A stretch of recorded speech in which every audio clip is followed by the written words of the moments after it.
Hey, this is Mr. Red from Mellocore, and I can't record the video I want to record right now, so I have to do something different. So I'm introducing a new series called Bandgaff, in which I need to make a video once a week, but I can't complete the video due to, factors outside my control. So I'm going to show you a few different things and explain what they are, in kind of a loosey-goosey fashion. I am Mr. Red, and welcome back to Mellocore. Let's lose our way, go completely astray, and find ourselves again. You know the only way to get there is to take that step to the other side of life tonight. Today, I want to show you something that isn't actually here yet, but I've been waiting for it for a while. So in the meantime, I'd like to take this opportunity to tell you about the Boogeyman. As it turns out, this is a very obvious reference to one of the common childhood pastimes, but I guess most of you would be hard-pressed to tell me which one. The boogie in Boogeyman is a slightly babyish way of saying booger. With this, we can infer that the Boogeyman is actually a man made out of boogers. What a miserable existence that must be. The thing is, I don't actually know where this came from. Why is there a man made out of boogers? Well, my choice of theory that I completely made up here is that this was a simple and maybe effective way of parents to try and get their kids to stop picking their noses and wiping it on stuff. Yeah, they use this for fear conditioning. Yes, that's what I'm gonna call it. They say that if you pick your nose and wipe your boogers on things, said boogers will come back to haunt you. Literally, in the form of the Boogerman or Boogeyman. I don't know why this floated into my head suddenly, but it did as I was getting into my shower, and the result of which was my shower today was filled with lots of Boogeyman thoughts and actions. Wait, not actions, scratch that. If you display any Boogeyman thoughts or actions, call your doctor immediately. This is an example of how I can take literally anything and use it to make myself sound smarter than I really am. Funnier too. That was great. Okay, well, I want to show you this tape. Wait a minute. This tape. Well, not just this tape. This is just what I have to show you this instant. The other thing is supposed to be here later today. This is a VHS tape. Don't believe me? Well, I don't have the adapter to show you, but we can see that it's the same width as a normal VHS tape. And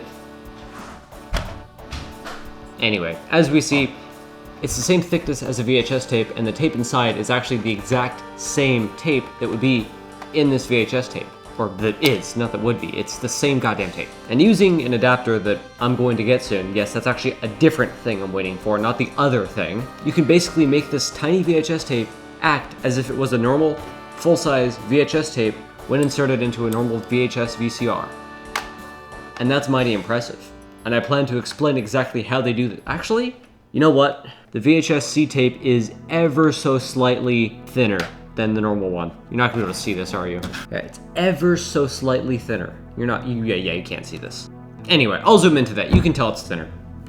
Anyway, of course, the runtime is impacted. I don't really need to tell you why, but there's simply more tape in this one than there is in this one. Duh. This is a tiny tape. Therefore, it has a tiny runtime figure. But this invention by JVC in 1982 was actually put into a portable VCR, meant specifically for these tapes. This is a VHS-C tape, as you might be able to read. I don't actually know. I can't see that far. I don't know if it's in focus or not perfectly. But yeah, so this is a VHS-C tape, and this only has 30 minutes to its name. Although I think the original ones that came out in 1982 only had 20 minutes. But this commercial is so great. Get a load of this. My new JVC compact VCR is the world's smallest, lightest VCR ever. It's ideal for taping graduation, school plays, Halloween. It's loaded with features. Perfect for Christmas morning, Groundhog Day, Little League, Big League. JVC's new compact VHS video system with the world's smallest, lightest VCR ever. Buzz off, Buster. Great sound, too. Yeah, okay. It's pretty cringe. But it kind of reflects the time in which it was made. people got way more sensitive going into the 90s. I think. This VCR was highly portable, obviously, which made its combo with the companion camera great for, well, exactly what we do now. Except, instead of putting the footage into your computer and watch it there, or your phone or whatever, you basically put it directly into the TV. And it plays. And for anyone that already had a VHS, system, this worked very well and was a very compelling option.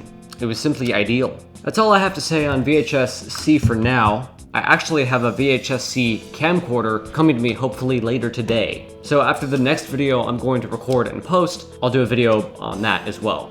I do have some more goofy things to show you though. You might have not ever have laid eyes on any of these, by the way.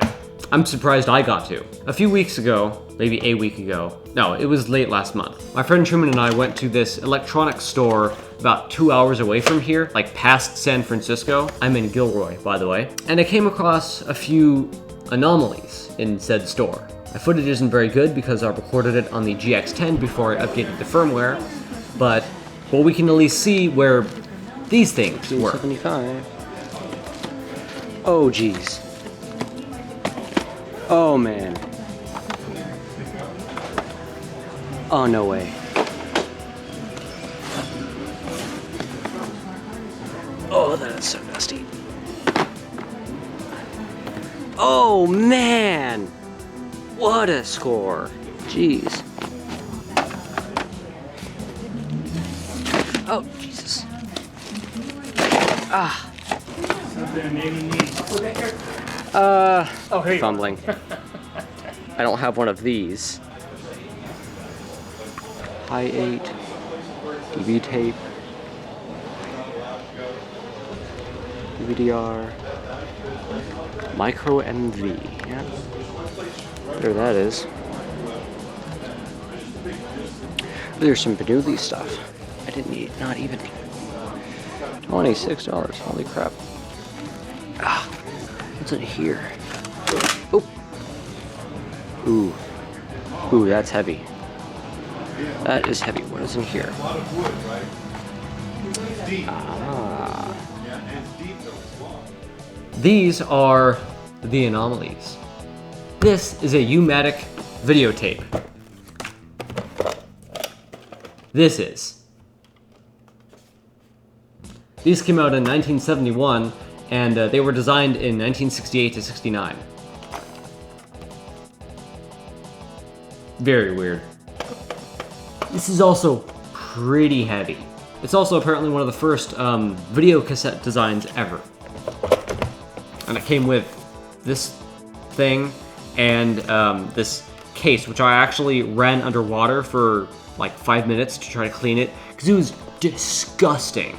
I don't know what's on this tape, like at all. There's no markings anywhere on it, but I'm pretty sure it was used because, well, who would have bought one of these things as a professional and just didn't use it? So obviously it was used, but I don't know what's on it. So if anyone has a player that can rip this for me, let me know. Like, contact me on Discord as iRedMC on Discord, in the all lowercase. That's me. And maybe I'll send it to you to get the footage off, because I'm definitely not gonna be able to get a player for the u-matic format. So that's the first one. The second one is actually maybe even more jarring to you guys. But for the sake of artistic purposes, I'm going to put that down and tackle the third one. This is a Sony Betamax tape in the packaging, which I'm not going to remove. But if you see in big white letters there, it says L750, which was the big, I think the longest Betamax tape they made. But yeah, Betamax was a competitor to VHS. And yeah, it was smaller, but the runtime was worse because it was smaller. The same kind of thing that, you know, VHS-C does, except it's actually different tape. Okay, it's the same width of tape, but the system records onto that tape slightly differently than VHS. These came out in 1974, but in the US in 1975. I was told by my dad that actually owned both VHS and Betamax machines that Beta's quality was definitely a little bit higher than VHS. To me, I think their quality was just different because the video looked slightly different. Colors were displayed differently, probably because they were stored slightly differently. One probably looked better than the other in some situations. And that's only taking into account Beta 2 machines, because Beta 1 machines, they stopped making those in like 1977 or something, so yeah. But for example, like surround sound audio or digital audio or whatever, my dad told me, I've forgotten now, but apparently Beta was the first to do that, and and VHS took forever. Actually, they probably didn't even get Dolby Digital Audio at all, but Beta did, apparently. I didn't look any of this up, but since my dad owned both machines, I decided to just trust him on this. Anyway, this was important because the next thing I want to show you is actually a continuation of Beta. Not Beta Max, but a different format called Betacam, which came later, like in the 80s, 1982. The problem with Beta Max was its runtime. Here, it's an hour and 30 minutes, but for the Betacam, it actually stores component signals instead of composite, which is just simply higher quality. And actually saying it stores composites kind of misleading, but that's simple, and this is a simple video, so that's what I'm going with. But yeah, Betacam stored composite signals, so... But yeah, Betacam stored component signals, so it was obviously going to have less runtime. In fact, it had the third the runtime, 30 minutes, on a tape like this. Which, for professionals, which Betacam was actually intended for, that wasn't really gonna fly very well. So, they made them bigger. Why is this upside down? What the hell did I do? Poor thing.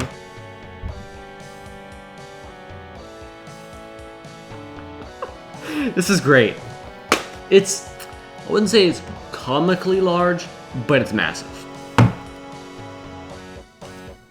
I don't care about the fucking Samsung account. Get off my screen. This is a Betacam Large tape.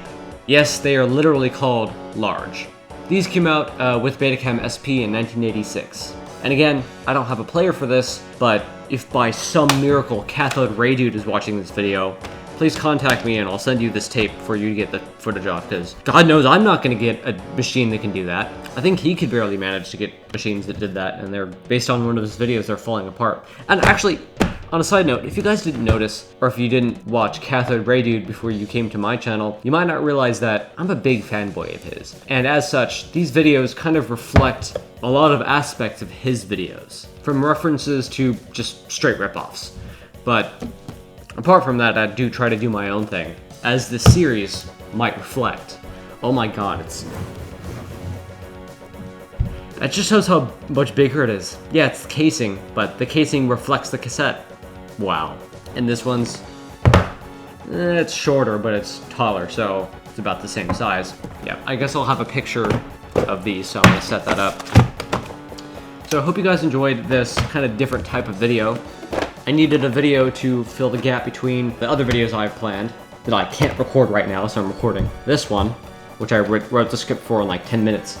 But I hope you enjoyed it anyway, and hopefully I'll be back to making my normal videos very soon. And if you enjoyed this video, please subscribe and watch the other videos I have, if you have the attention span for them anyway, because, you know, they're pretty long, except for the 9-minute one, which I did basically as a test. This has been Mellocore Media. This has been Mr. Red from Mellocore Media. Thanks for watching.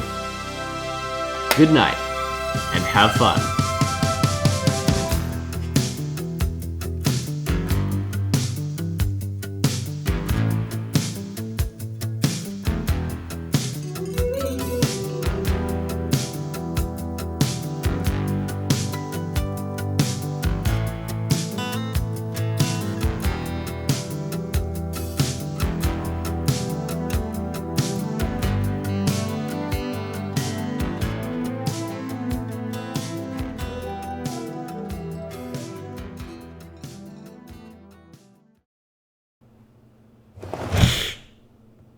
Yeah, that's not gonna work.